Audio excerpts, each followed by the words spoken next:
Hello दोस्तों, कैसे हैं आप।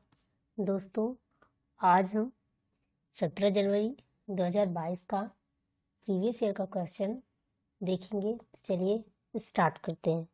हमारा पहला प्रश्न है, राजमा चावल और छोले भटूरे किस राज्य के सामान्य लोगों का सर्वप्रिय भोजन है। इसका अर्थ क्या है कि राजमा चावल और छोले भटूरे किस राज्य में ज़्यादा खाए जाते हैं, मतलब किस राज्य में ये ज़्यादा प्रसिद्ध है। तो हमारा पहला ऑप्शन है छत्तीसगढ़, दूसरा ऑप्शन है गुजरात, तीसरा ऑप्शन है पंजाब, चौथा ऑप्शन है उत्तराखंड। तो इसका सही आंसर क्या है? इसका सही आंसर है पंजाब, यानी कि ऑप्शन नंबर 3 हमारा राइट आंसर है।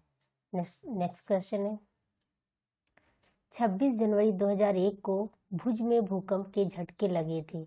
भुज किस राज्य में स्थित है? मतलब आपको बताना है कि भुज किस राज्य का एक क्षेत्र है। पहला ऑप्शन है हमारा गुजरात, दूसरा ऑप्शन है महाराष्ट्र, तीसरा ऑप्शन है उत्तराखंड, चौथा ऑप्शन है जम्मू कश्मीर। तो इसका राइट आंसर क्या है? गुजरात। तो ऑप्शन नंबर 1 हमारा राइट है। नेक्स्ट क्वेश्चन है, नीचे दिए गए किस राज्य के गांवों में अधिकांश घर मजबूत बांस के खंभों पर धरती से लगभग 3 से 3.5 मीटर ऊंचे बने पाए जाते हैं। इन घरों की छतें ढालू और फर्श और दीवारें लकड़ी की बनी होती हैं।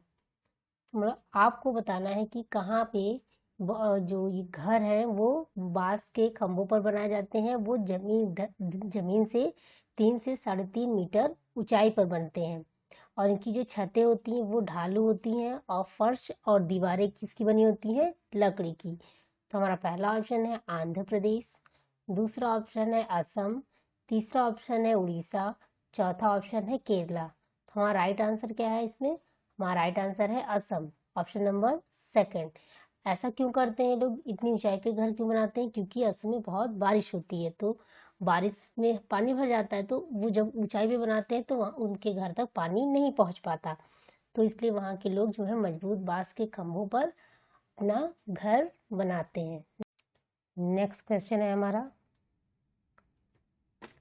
नई दिल्ली रेलवे स्टेशन और कानपुर रेलवे स्टेशन के बीच की दूरी 432 किलोमीटर है।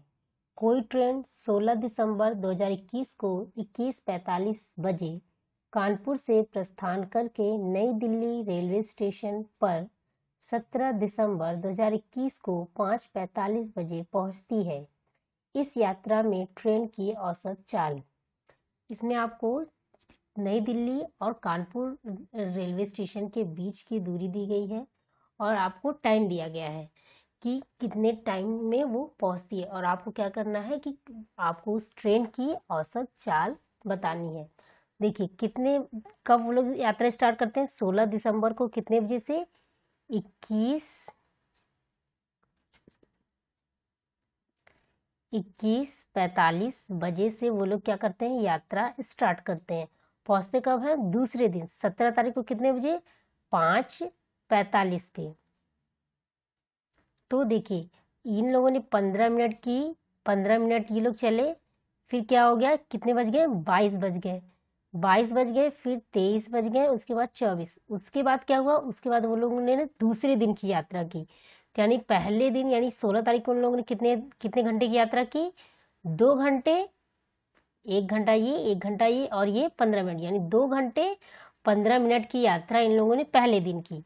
दूसरे दिन 5 घंटे 45 मिनट की यात्रा की। 2 घंटे और 15 मिनट की यात्रा इन लोगों ने 16 तारीख को की, और ये 16 दिसंबर की है ये यात्रा, और ये है 17 दिसंबर की यात्रा है। तो क्या हो गया? तो टोटल कितने कितने घंटे की यात्रा की? ये 1 घंटे और ये 5 to 7। तो कितने घंटे की यात्रा की? 8 घंटे। तो हमारा टाइम निकल गया कितना? 8 घंटे। और दूरी हमको पता ही है 432 किलोमीटर। तो हम चाल का हमें फॉर्मूला पता है, चाल बराबर दूरी बटे समय। चाल बराबर क्या होता है? दूरी बटे समय, डिस्टेंस अपॉन टाइम। तो दूरी कितनी दी हुई है हमें? 432। टाइम कितना दिया हुआ है हमें? 8 घंटे। लेकिन क्या है कि हमें ये किस में निकालना है? मीटर प्रति सेकंड में। और ये हमें क्या है? ये घंटे में है। और ये किस में है? ये किलोमीटर में है।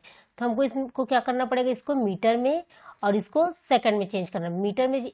मीटर में चेंज करने के लिए हम क्या करेंगे?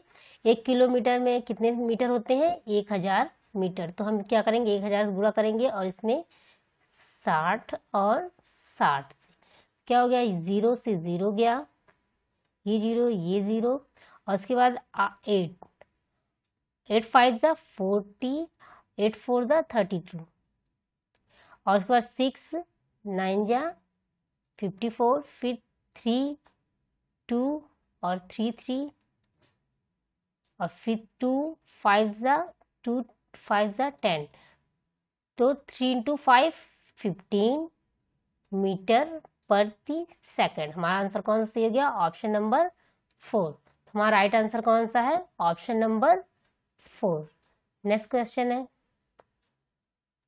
कक्षा 5 की पर्यावरण अध्ययन की एनसीईआरटी की पाठ्य पुस्तक में छपे गोलकुंडा के किले के मानचित्र में पैमाना इस प्रकार है। 1 सेंटीमीटर इक्वल टू कितना है? 110 मीटर। यदि इस मानचित्र पर फतेह दरवाजा और पतनचेरू दरवाजे के बीच की दूरी मापी गई दूरी 15.5 सेंटीमीटर है, तो इन दोनों दरवाजों के बीच की कम से कम वास्तविक दूरी है। इसमें आपको बताया गया है कि पैमाना क्या है? 1 सेंटीमीटर में कितने मीटर होते हैं? 110 मीटर। और कितना दे रहा है मानचित्र पे? कितना है? 15.5। क्योंकि जब हम मानचित्र पे बड़े चीज़ों को दर्शाते हैं तो हम कुछ पैमाना मान के चलते हैं, क्योंकि भाई हम बड़ी बड़ी चीज़ें तो दिखा नहीं सकते। तो इसलिए हम छोटे छोटे इसको बता देते हैं कि 1 सेंटीमीटर जो दूरी है वो इतने की है। तो यही इसमें बताया गया। तो 1 सेंटीमीटर में 110 मीटर है। तो कितने सेंटीमीटर की दूरी है उसमें? 15.5 की। यानी ये मीटर में कितना होगा? एक इसमें मल्टीप्लाई करेंगे तो ये कितना आएगा? 1705। लेकिन क्या है, ये हमसे किस में पूछ रहा है? किलोमीटर में, क्योंकि सारे ऑप्शन हमारे किलोमीटर में है। तो हम क्या करेंगे? ये किस में है? मीटर में है। तो हम इसको किलोमीटर में चेंज करने के लिए क्या करेंगे? 1 किलोमीटर में 1000 मीटर होता है, तो हम इसको 1000 से डिवाइड कर देंगे। तो क्या हो जाएगा हमारा आंसर? 1.705। कौन सा ऑप्शन हो गया हमारा सही? Option number 3। नेक्स्ट क्वेश्चन है हमारा, मुख्तारपुर पोचमपल्ली जिले का एक गांव है। इस जिले के ज्यादातर परिवार बुनकर और उनके द्वारा बुने गए कपड़ों को पोचमपल्ली कहते हैं। यह जिला किस राज्य का भाग है? मतलब आपको बताना है कि पोचमपल्ली जो जिला है वो किस राज्य में है। पहला ऑप्शन है हमारा कर्नाटक, दूसरा ऑप्शन है आंध्र प्रदेश, तीसरा ऑप्शन है तेलंगाना, चौथा ऑप्शन है तमिलनाडु। तो पोचमपल्ली कहाँ किस राज्य का हिस्सा है? वो है तेलंगाना का। राइट आंसर हमारा कौन सा हो गया? Option number 3। नेक्स्ट क्वेश्चन है, नीचे दिए गए किस शहर में केवल एक प्रकार खजूर के ही वृक्ष दिखाई देते हैं? आपको बताना है कि एक निम्नलिखित में से कौन सा ऐसा शहर है जहाँ पे सिर्फ और सिर्फ खजूर के ही पेड़ दिखाई देते हैं। पहला ऑप्शन है हमारा कंदाहार, दूसरा ऑप्शन है कराची, तीसरा ऑप्शन है बर्निल, चौथा ऑप्शन है अबू धाबी। तो खजूर के पेड़ कहाँ पाए जाते हैं ज़्यादातर? जहाँ पे रेगिस्तानी एरिया होता है, जहाँ पानी बहुत कम पाए जाते हैं। तो ऐसा कौन सा एरिया है? Abu Dhabi. हमारा ऑप्शन कौन सा हो गया? Option number 4। नेक्स्ट क्वेश्चन है, भोपाल गांधीनगर के ठीक पूर्व में है तथा बेंगलुरु भोपाल के ठीक दक्षिण में है। बेंगलुरु के सापेक्ष गांधीनगर की दिशा है। मतलब इसमें आपको दिशा के बारे में बताया गया। तो देखिए क्या कह रहा है, भोपाल गांधीनगर के ठीक पूर्व में है। भोपाल जो है वो गांधीनगर के ठीक पूर्व में है। मान लीजिए कि देखिए ये क्या है,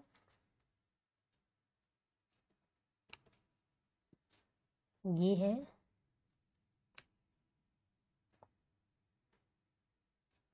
ये है उत्तर, ये है दक्षिण, ये है पूर्व और ये है पश्चिम। तो क्या कह रहा है, भोपाल जो है वो गांधीनगर के ठीक पूर्व में है।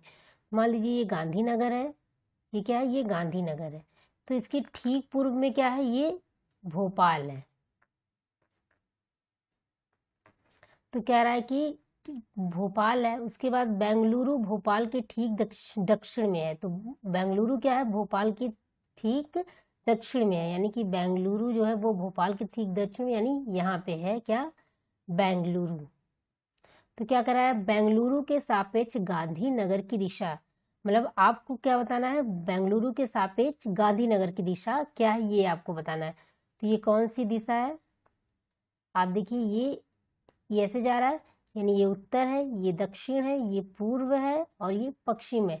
तो कौन सा ऑप्शन है, पश्चिम उत्तर, या उत्तर पश्चिम की जो दिशा होगी वही है गांधीनगर की दिशा। तो पहला ऑप्शन है हमारा दक्षिण पूर्व, दूसरा ऑप्शन है उत्तर पूर्व, तीसरा ऑप्शन है उत्तर पश्चिम और चौथा ऑप्शन है दक्षिण पश्चिम। तो कौन सा ऑप्शन हमारा सही है, उत्तर पश्चिम, ऑप्शन नंबर 3। नेक्स्ट क्वेश्चन है हमारा, पीतल ब्रॉन्ज के विषय में निम्नलिखित में से सही कथन चुनिए।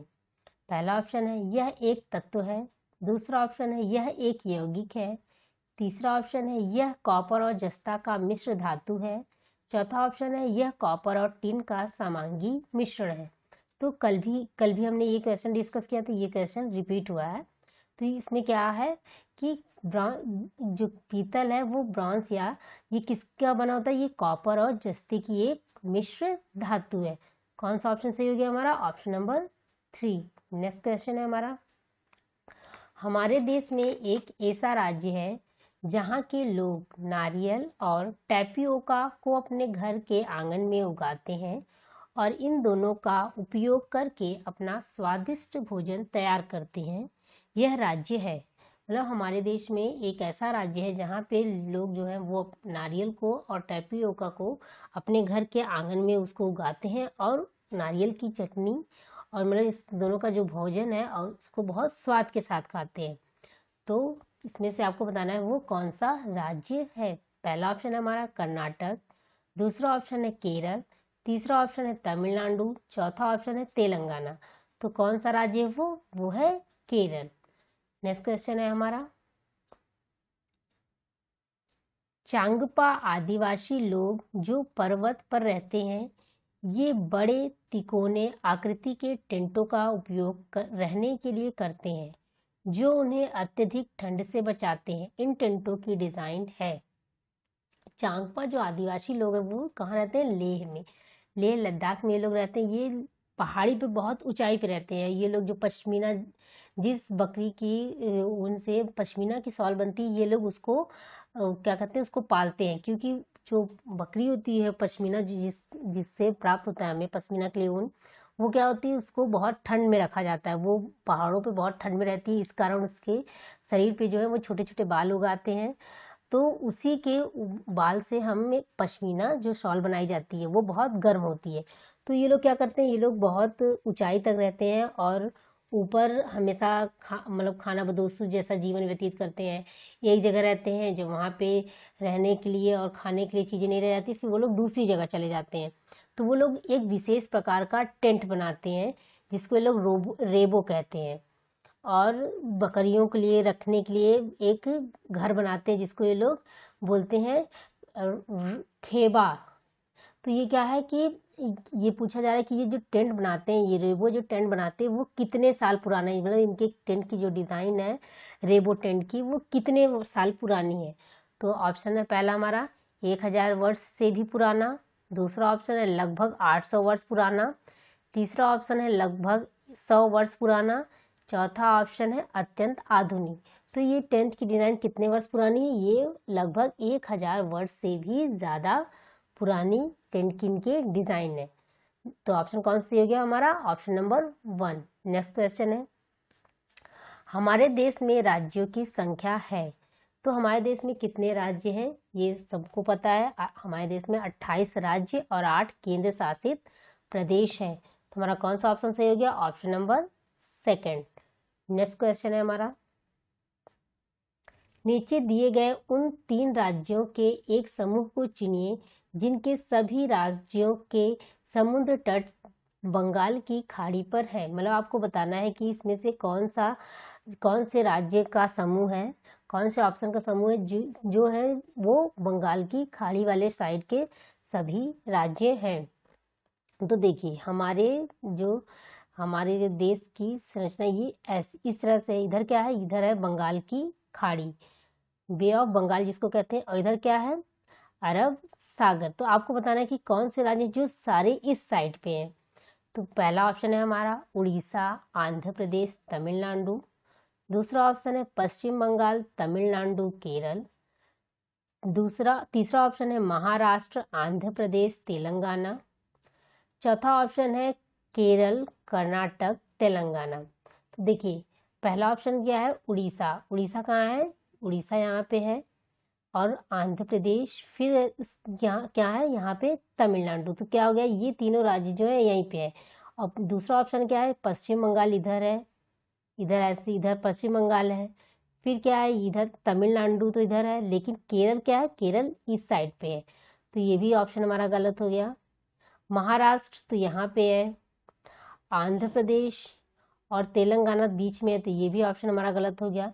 केरल जो है वो इस साइड पे है, तो ये भी ऑप्शन हमारा गलत हो गया। तो हमारा ऑप्शन कौन से हो गया, ऑप्शन नंबर 1, उड़ीसा, आंध्र प्रदेश और तमिलनाडु। ये क्या है, ये सब सारे जो राज्य हैं वो इसी साइड, बंगाल की खाड़ी वाले साइड पे हैं। तो हमारा कौन सा ऑप्शन सही हो गया, ऑप्शन नंबर 1।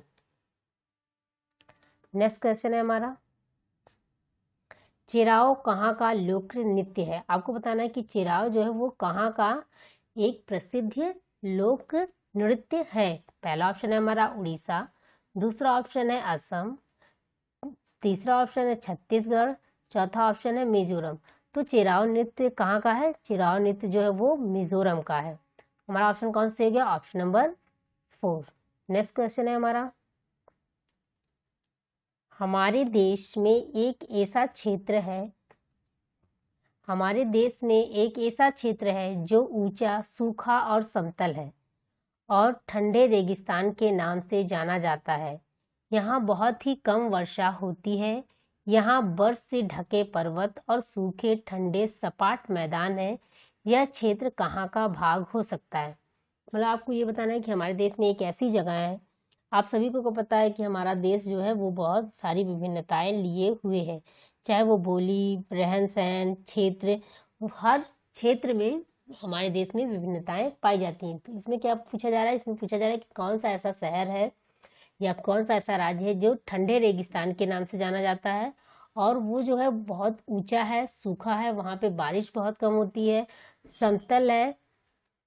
तो आप ये और यहाँ पे क्या होता है कि यहाँ पे हमेशा बर्फ जो है, बर्फ से ढके ढके पर्वत हैं और सूखे ठंडे सपाट मैदान पाए जाते हैं। ये कहाँ का क्षेत्र है, आपको ये बताना है। पहला ऑप्शन है हमारा जम्मू कश्मीर, दूसरा ऑप्शन है लेह और लद्दाख, तीसरा ऑप्शन है हिमाचल प्रदेश, चौथा ऑप्शन है मेघालय। तो ठंडे रेगिस्तान के नाम से किसे जाना जाता है, ठंडे रेगिस्तान के नाम से जाना जाता है लेह यानी लद्दाख। लेह और लद्दाख को ठंडे रेगिस्तान के नाम से जाना जाता है। तो आज की क्लास में इतना ही, मिलते हैं आपसे नेक्स्ट वीडियो में। धन्यवाद।